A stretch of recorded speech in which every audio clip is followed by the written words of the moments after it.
고린도후서 5장 1절 한 절만 같이 읽겠습니다. 만일 땅에 있는 우리의 장막집이 무너지면 하나님께서 지으신 집, 곧 손으로 지은 것이 아니요 하늘에 있는 영원한 집이 우리에게 있는 줄 아느니라. 아멘. 하나님 말씀이었습니다. 좋으신 하나님, 이 시간에 주의 말씀 듣고자 합니다. 생명의 말씀으로 들려지는 은혜의 시간 되게 하옵소서. 예수님의 이름으로 기도합니다. 아멘. 야베스의 기도라는 책에 이런 내용이 나옵니다. 존이라는 사람이 꿈을 꾸었는데 천국을 갔대요.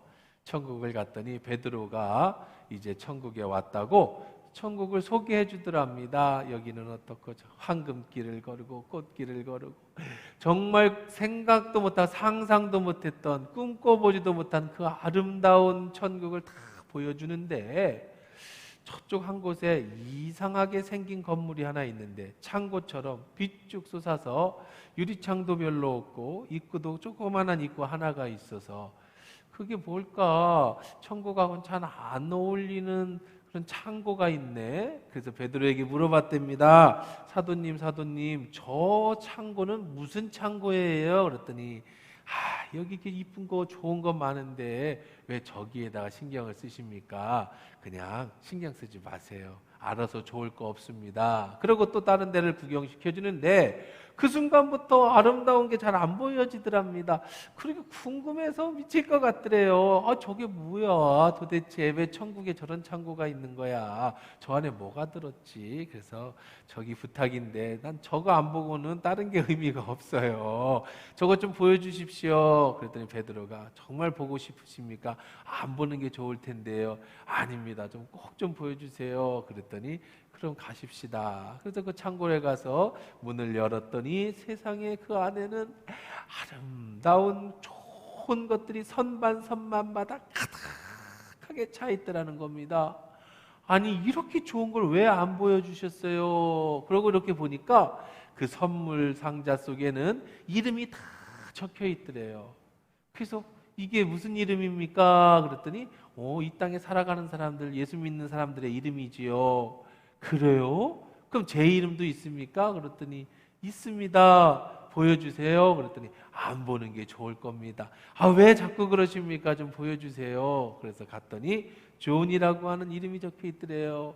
그래서 선물 상자를 얼른 얘기도 하기 전에 열어봤더니 세상에 자기가 살면서 그렇게 갖고 싶었던 자기가 정말로 소원하던 그것들이 그 안에 들어있더라는 겁니다. 그래서 물어봤대요. 아니 이렇게 좋은 게 왜 여기에 있습니까? 왜 저한테 안 주셨습니까? 라고 했더니 베드로가 그래서 내가 여기 보지 말라고 그랬잖아요. 하나님이 당신을 위해서 이렇게 미리 준비해 놓은 겁니다. 그런데 당신이 이 땅에서 구하지 않아서 하나님 앞에 달라지 않아서 주시지 못한 선물들입니다. 우리에게 주시는 은혜의 선물은 일반적인 보편적 선물은 그냥 주셨지만 특별한 선물들은 하나님이 구하면 주실 거였는데 예비해 놓으신 건데 구하지 않아서 받지 못한 선물들입니다. 근데 그것들이 천국에 팍팍하게 쌓여 있다는 거죠. 물론 성경의 이야기는 아닙니다. 어떤 한 사람이 꿈꾸는 이야기인데 굉장히 성경적인 이야기는 맞습니다. 하나님이 여러분을 사랑하셔서 여러분을 향한 많은 축복들을 다 준비해 놓고 계시는데 여러분들이 그것을 구하지 않으므로 그것을 하나님께 원하지 않으므로 받지 못해. 그럼 이렇게 생각하시는 분이 또 계세요. 부정적이다. 아예 안 구해도 주면 되지. 그런데 안 구하는 걸 주면 오히려 그것이 해가 될 수가 있어요. 그것 때문에 하나님을 떠날 수도 있고 그것 때문에 인생이 망가질 수도 있어요. 꼭 필요한 것, 하나님이 그 사람에게 하나님의 마음에 합격해야 주는 그 사람이 흔들리지 않은 것을 주는 것들이 또 있다는 거예요. 물론 우리들의 삶 속에서 구하지 않은 것까지 주시는 선물도 있겠지만 그래서 저는 이 말씀 구절을 참 좋아하는 구절이 있습니다. 빌립보서 2장 13절 말씀인데요. 무엇이냐면 너희 안에서 행하시는 이는 하나님이시니 자기의 기쁘신 뜻을 위하여 너희에게 소원을 두고 행하게 하시나니. 참 어려운 것 같은데요. 잘 보세요. 여러분 마음에 소원이 있다고요. 뭐가 되고 싶어요? 다 마음대로 해보십시오. 돈이 소원인 사람도 있죠. 100억이 소원인 사람도 있겠고, 또 출세가 소원인 사람도 있겠고, 자녀를 얻는 것이 소원인 사람도 있겠고, 별의별 소원들이 다 있을 거 아니에요, 여러분들이. 근데 여러분 마음에 있는 그 소원들은 하나님이 자기의 기쁘신 뜻을 위해서, 하나님이 여러분이 그 소원을 이름으로 누가 기쁘시냐면 하나님이 기쁘시기 위해서 여러분의 마음에 소원을 주셨대요.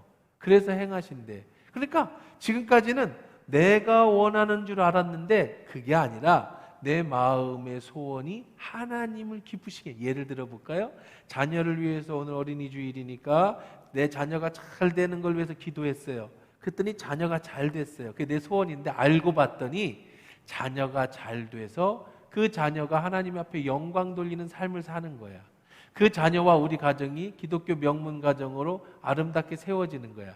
내 소원 같지만 사실은 내 소원을 통해 내가 기도함으로 통해서 그 아름다운 선물을 내게 주셔서 우리 가정이 잘 된 것 같은데 사실은 그것이 하나님을 기쁘시게 하는 일이었다라는 거예요.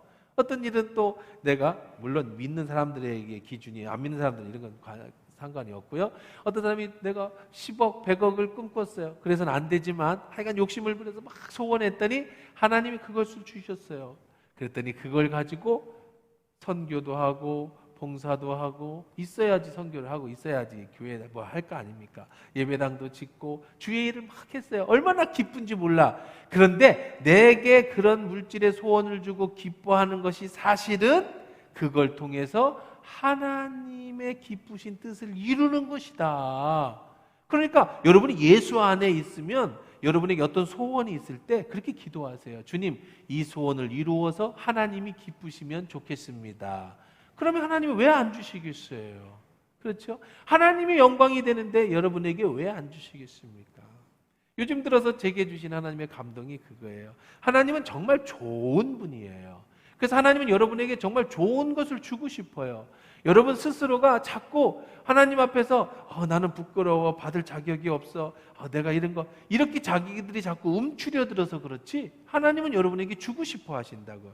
그러니까 여러분들 믿음을 가지고 그의 보좌 앞에 담대하게 나가셔서 그 소원을 아뢰면 하나님의 기쁘신 뜻을 위해 여러분에게 하나님의 축복을 허락해 주실 줄 믿습니다.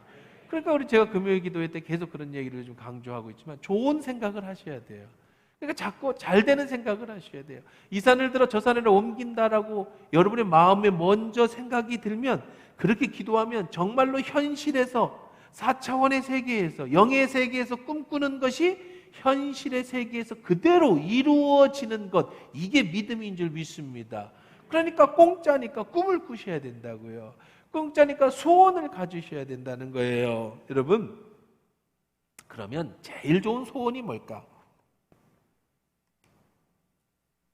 마태복음 16장 19절에 보면 너희를 위하여 보물을 땅에 쌓아두지 말라. 거기는 좀과 동록이 해하며 도둑이 구멍 뚫고 도둑질하느니라. 20절 보십시다. 오직 너희를 위하여 보물을 하늘에 쌓아두라. 거기는 좀이나 동록이 해하지 못하고 도둑이 구멍 뚫지도 못하고 도둑질 못하느니라. 자, 내 마음에 소원을 주시고 그 소원을 하나님이 이루시기를 기뻐하신다고 그러셨는데, 여러분의 소원이 제일 좋은 소원을 뭘로 삼아야 되는가? 하나님이 오셔서 너에게 뭘 줄까라고 얘기할 때 여러분 뭘 달라고 해야 될까? 이 소원은 뭐냐면, 가장 좋은 소원은 바로 하나님 나라 천국을 향한 소원이 되어야 될 줄 믿습니다. 먼 나라 얘기가 아니에요. 자, 보세요. 너희를 위하여 보물을 땅에 쌓아두지 말라 그랬어요. 그렇죠? 이 땅에 여러분이 소원을 가지고 100억? 혹은 여러분의 소원을 가지고 50평 아파트? 여러분 소원을 가지고 대통령 되는 것? 좋아요. 그런데 성경은 뭐라고 얘기하냐면 그건 다 무너지는 날이 있다는 거예요. 아무리 건강하게 사는 것이 좋지만 나이가 들고 늙으면 그렇게 살 수가 없어요. 저는 제 아내하고 그런 얘기를 했어요. 내가 당신보다 열흘만 먼저 일찍 죽으면 좋겠다. 왜냐하면 당신이 먼저 죽고 가는 것을 내가 너무 가슴 아파서 볼 수가 없으니까. 그러니까 제 아내가 또 그런 이기적인 말이 어디 있어요. 내가 먼저 죽고 당신이 내 걸 다 치른 다음에 와야지. 그래서 이걸 어떻게 해결하지? 어떻게 기도해야 될까 생각을 해보니까 내게 환상이 보여졌어요. 100살이 넘어서 한 노인병원에 둘이 같이 이 침대에 누워 있는데 이제 치매로 와서 정신을 잃어버리는 거야. 누가 모르는 거예요. 그래서 아내가 죽었어요. 그리고 열흘 후에 내가 죽는 거예요. 그래가지고 서로 누가 죽었는지 몰라.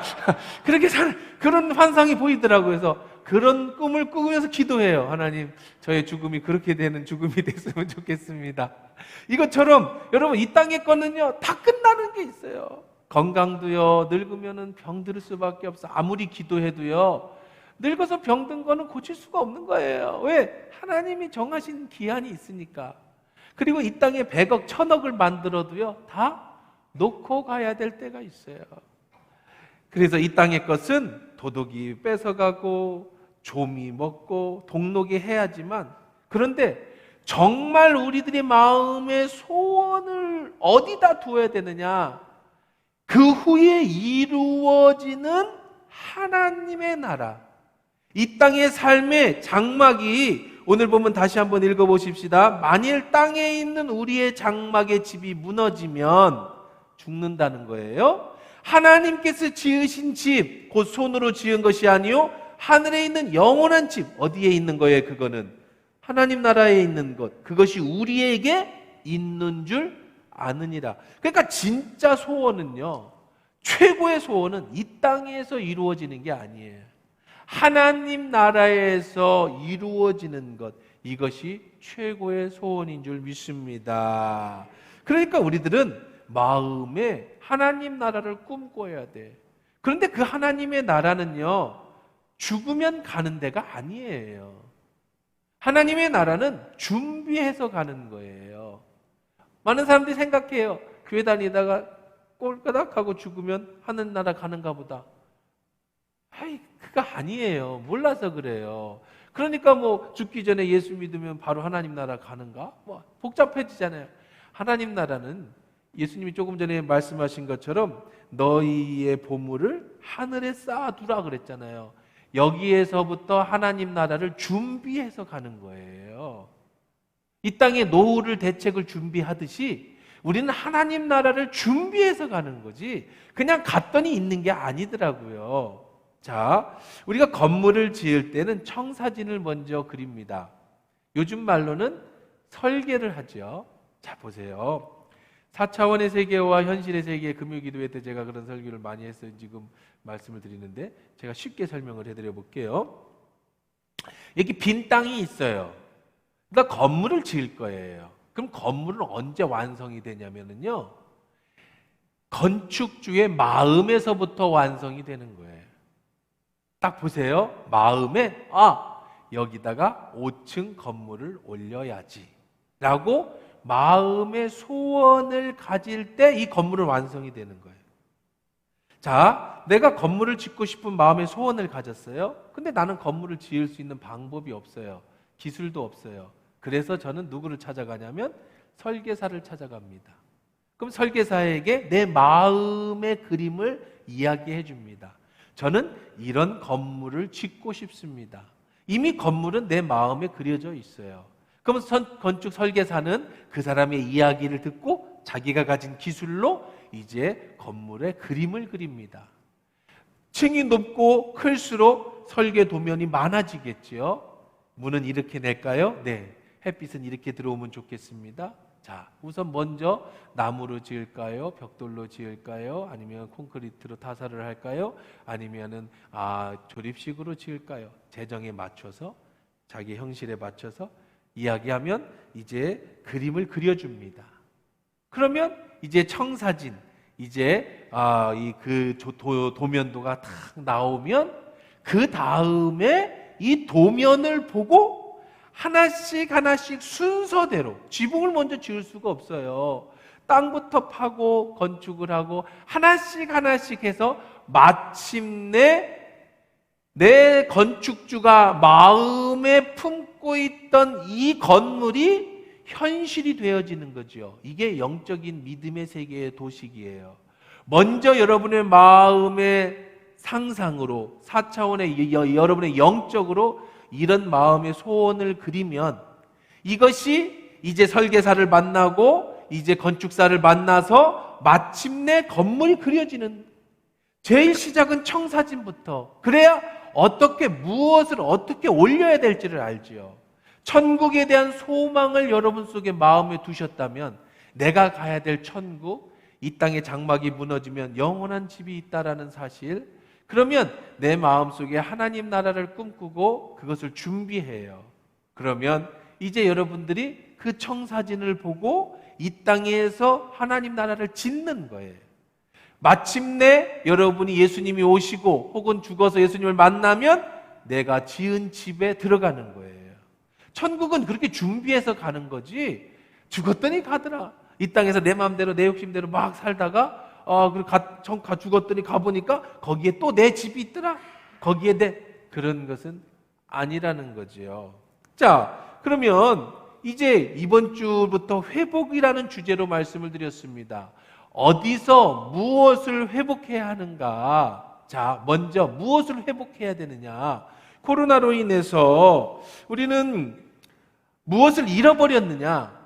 우리는 영혼이 있는데 육이 있고, 육이 코로나로부터 도전을 받았어요. 코로나의 공격을 받았어요. 그러다 보니까 사회적 거리두기를 했어요. 그러다 보니까 우리가 기도가 줄어들고 우리의 예배가 줄어들었어요. 우리의 신앙이 나태해졌어요. 우리 마음이 게을러졌어요. 그냥 편안한 게 좋아져 버렸어요. 육신을 보호하다가 뭘 잃어버렸느냐, 놓쳤느냐? 우리의 영적인 생활을 놓쳤다고요. 무엇이 회복돼야 되느냐? 우리의 육체도 회복돼야죠. 여러분들의 사업도 코로나 이전으로 회복돼야 됩니다.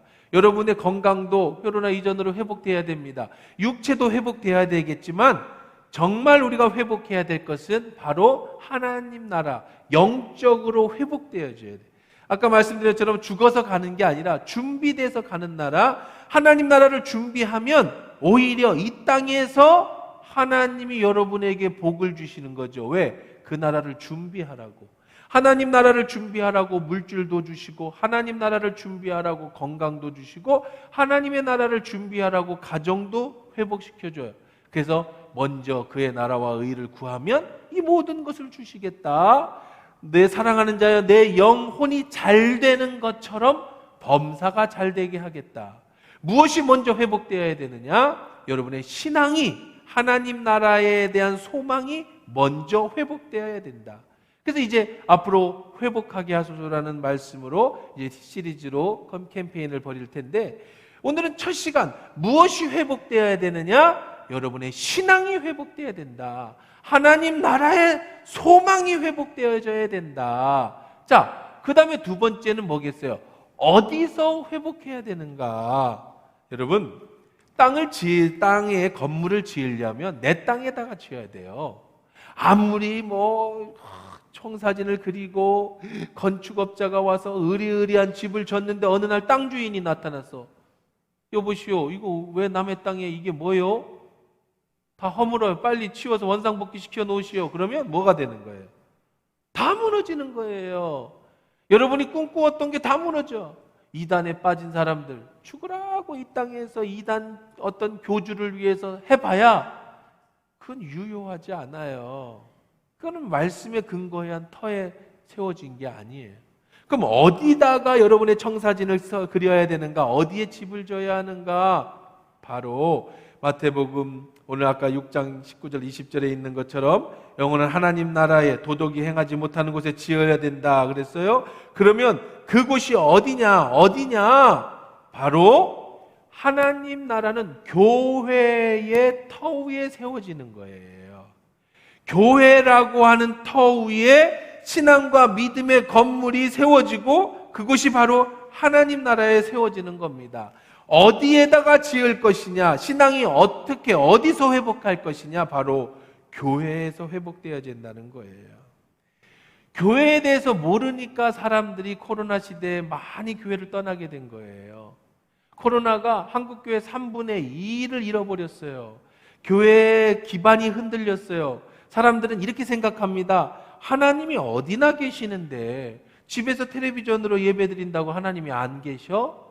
하나님은 어디에나 계시는데 꼭 교회 가서 예배를 드려야 돼?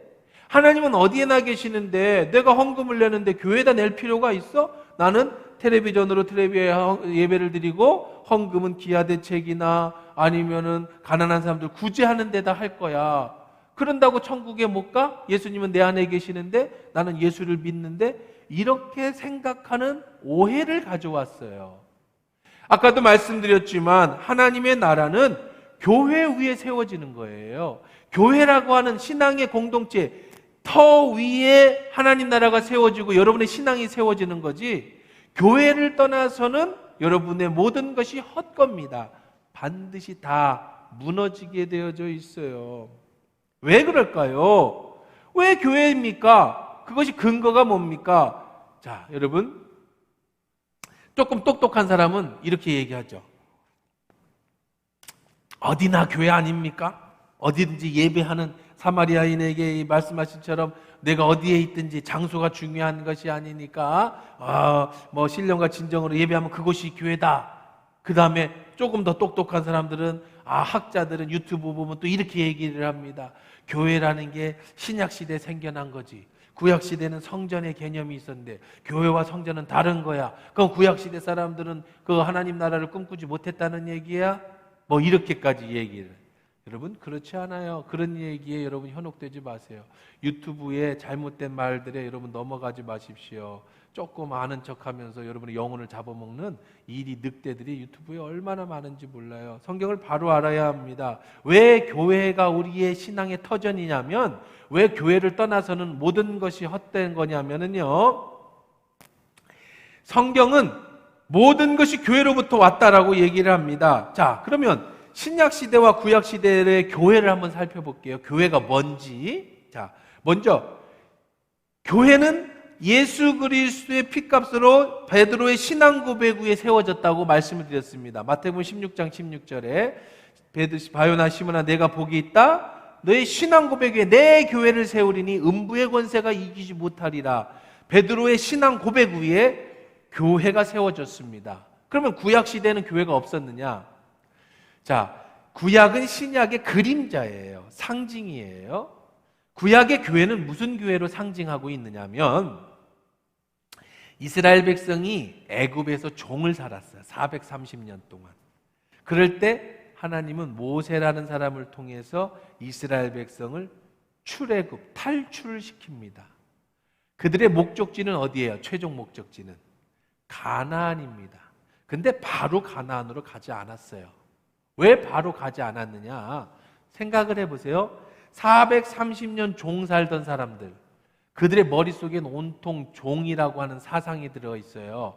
주인이 때리면 맞아야 되고, 밥 주면은 먹고, 굶주리면 안 주면 굶어야 되고, 자기의 인격도 무시당하고 아주 430년 종으로 쪄들어 있던 사람을 가나안이라는 땅으로 옮겨놔봐야 소용이 없어요. 하나님은 우리들의 중심을 건들지 않으세요. 자유의지가 있기 때문에. 그러면 이들을 어떻게 해야 되느냐? 그들의 생각을 바꿔야 돼요. 종 사상 속에 빠져서 할 수 없다라고 하는 패배의식과 종으로 살고 있던 이 사람들을 하나님이 나의 주인이시고 우리들의 약속의 땅은 가나안이며 하나님이 왕이 되시는 나라, 하나님의 백성이 되는 나라로 훈련시켜야 돼. 생각을 바꿔야 돼요. 그게 어디서 바꿨어요? 광야에서 바꿨어요. 그걸 신약시대로 표현하면 세상에 살고 있는 우리들이 세상에서 살고 있잖아요. 거기에서는 절대로 생각을 바꿀 수가 없어요. 반드시 뭐 해야 돼요? 끄집어내야 돼요. 그래서 바로가 우리 수요일마다 우리가 지금 출애굽기를 배우고 있는데 바로가 이렇게 얘기합니다. 야, 여기서 예배해라. 꼭 가서 사흘길에 가서 예배해야 되냐? 꼭 시내산에 가서 예배해야 되냐? 꼭 광야에 가서 예배해야 되느냐? 여기서 예배해라. 안 됩니다. 모세는 얘기합니다. 하나님은 무조건 내 백성을 끄집어내서 광야에서 예배하라고 하십니다. 출애굽한 이유는 예배하기 위해서 예배자로 부르신 거예요. 그냥 그 사람들 힘들고 억울해서 부른 게 아니고 예배의 초점입니다. 무조건. 자, 그런 것처럼 여러분이 세상에서는 절대 예배할 수가 없어요. 교회를 떠나서 집에서는 예배할 수가 없는 거예요. 코로나 기간이니까 우리가 특별한 시간에 코로나 위험해서 가정예배 당연하죠. 드릴 수 있죠. 그러나 이제 코로나가 끝났으면 여러분 꼭 나오셔야 합니다. 교회는 예배당이 아니에요. 우리 교회는 건물이 아니에요. 여러분이 교회예요. 내가 교회예요. 우리가 교회예요. 사람이 교회라고요. 내 안에 성령님이 계신 사람들의 모임이 교회예요. 함께 모여서 두세 사람이 모여서 최소한 두세 사람이 모여서 함께 예배드리는 곳, 거기가 교회입니다. 한화교회 여기 모여야 돼요. 여기에 모여야 훈련이 돼요.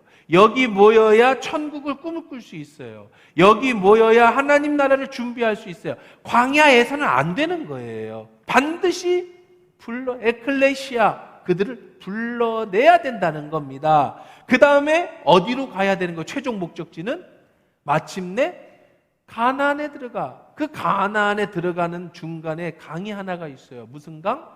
요단강. 그러니까 우리는 장례식장에서는 광야의 교회가 끝났다는 거예요. 이제 죽었으니까 어디를 가요? 천국에 갔죠. 어디를 건넜어요? 그 요단강 건너가 만나는 거예요. 며칠 후 요단강 건너가 만나리. 우리가 그렇게 찬양하는 이유는 이 광야 교회가 끝나고, 이 광야에서 훈련이 끝나고, 이 광야에서의 준비된 삶이 끝나고 요단강을 건너서 어디로 들어간 거예요? 영원한 천국에 들어가는 거예요. 그러니까 지금 우리의 이 교회는 어떤 곳이냐? 천국을 회복하기 위해, 천국을 들어가기 위해서 여기서 뭐 하고 계시는 거예요, 여러분들이 지금? 준비하는 곳, 훈련하는 곳이에요. 이 교회를 떠나서는, 음부의 권세가 이기지 못하는 교회를 떠나서는 사단이 여러분을 가만두지 않아요. 혼자 있는 여러분을 가만두지 않는다라는 겁니다. 신약시대의 교회에서는 마찬가지로 마태복음 16장 16절에 이제 드디어 예수님은 내 교회를 세우겠다. 어디에? 너의 신앙 고백 위에. 그런데요, 사도행전 20장 28절에 보면 여러분은 자기를 위하여 또 온 양떼를 위하여 삼가하라. 성령이 그들 가운데 여러분을 감독자로 삼고 하나님이 자기 피로 사신 교회를 보살피게 하셨다. 여러분이 교회에 있을 때 누가 보살펴 주신대요? 하나님이 성령을 통해 보살펴 주시는데 이 교회를 뭐라고 표현했어요?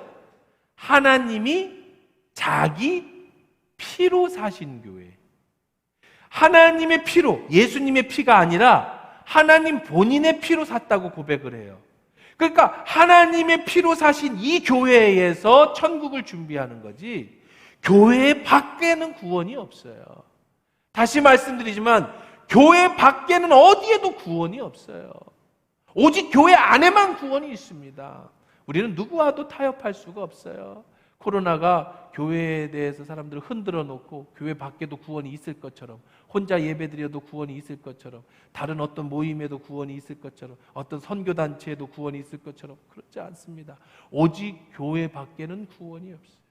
자기의 피로 사신 교회, 성령이 감독자가 되신 교회, 그래서 우리에게 이 일을 맡겨주신 그 교회, 한화교회, 여러분에게 주신 이 생명이 이곳에서 천국을 준비할 수 있고, 이곳에서 영생을 준비할 수 있고, 이곳에서 하나님이 주시는 생수의 복을 받아서 살아갈 수 있게 되는 줄 믿습니다.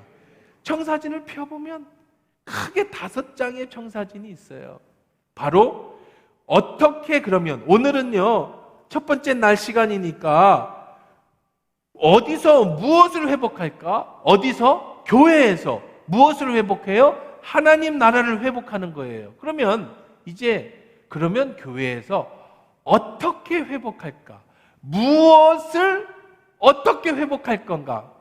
그래서 교회의 5가지 사명에 대해서 이제 다음 주부터 이제 시작하게 될 것입니다. 무엇을 회복할 것인가? 그 첫 번째는 바로 예배를 회복해요. 코로나 이후에 우리는 무엇을 회복하느냐? 예배를. 그래서 여러분, 이 중요한 거는 이 주보에 늘 아예 프린트 해가지고 여기다가 늘 볼 수 있게끔, 여러분이 외울 수 있게끔 이렇게 놓고 있어요. 늘 보셔야 돼요. 뭘 회복해야 돼요? 예배를 회복해요. 두 번째는 뭘 회복해야 돼요? 선교, 전도와 선교를 다시 교회가 회복해야 돼요. 세 번째는 무엇을 회복해야 돼요? 우리의 신앙의 천국 가는 훈련을 회복해야 돼요. 하나님 나라 백성이 되는 훈련. 네 번째는 무엇을 회복해야 돼요? 이웃 사랑을 회복해야 돼요. 교회가 이제 다시 코로나 이후에 무엇을 회복해야 돼요? 성도 안에 교제를 회복해야 돼요. 이 5가지 회복에 대한 말씀을 이제 하나하나 청사진을 펴놓고 어떻게 회복할 것인가에 대한 시리즈로 이제 회복 시리즈를 시작하게 될 것입니다. 오늘 말씀 다시 정리해 봅니다. 코로나는 우리의 육체를 보호하는 하고 거리가 두었어요. 사람과의 거리도 두었는데 더 안타까운 것은 하나님과의 거리도 멀어지게 만들었어요. 우리가 모여서 예배하고 천국을 준비해야 되는 교회인데 교회 밖에서 하는 수 없이 예배 드릴 수밖에 없는 형편을 만들었어요. 이게 지난 2년간의 세월입니다. 이제 포스트 코로나 이후에 무엇을 회복할 건가? 다시 모임을 회복해야 합니다. 교회는 모임이에요. 함께 모여야 합니다. 함께 예배해야 합니다. 지금 이 현장에서 성령이 운행하시고 이 현장에서 성령의 여러분의 마음을 여시고 이 현장에서 치유와 회복이 일어나고 이 현장에서 하나님의 예배를 받으시면서 하나님 나라를 우리가 만들어가는 것이지 교회 밖에는 구원이 없어요. 교회 밖에서는 하나님의 역사가 일어나지 않습니다. 여러분 무엇을 회복해야 됩니까? 하나님 나라를 회복해야 됩니다. 어디서 회복해야 됩니까? 교회에서 회복을 해야 됩니다. 이 말씀 기억하면서 이제 다시 코로나 이후에 하나님 나의 멀어진 사회적 거리두기가 하나님과의 거리두기로 바뀌어진 나태하고 게으러진 나의 신앙이 다시 천국을 소망하는 마음으로 회복되게 하여 주시고 교회 안에서 주시는 풍성한 은혜로 나의 삶이 다시 회복되게 하여 주옵소서라고 우리 일어나서 합심해서 함께 기도하는 시간 갖도록 그렇게 하겠습니다.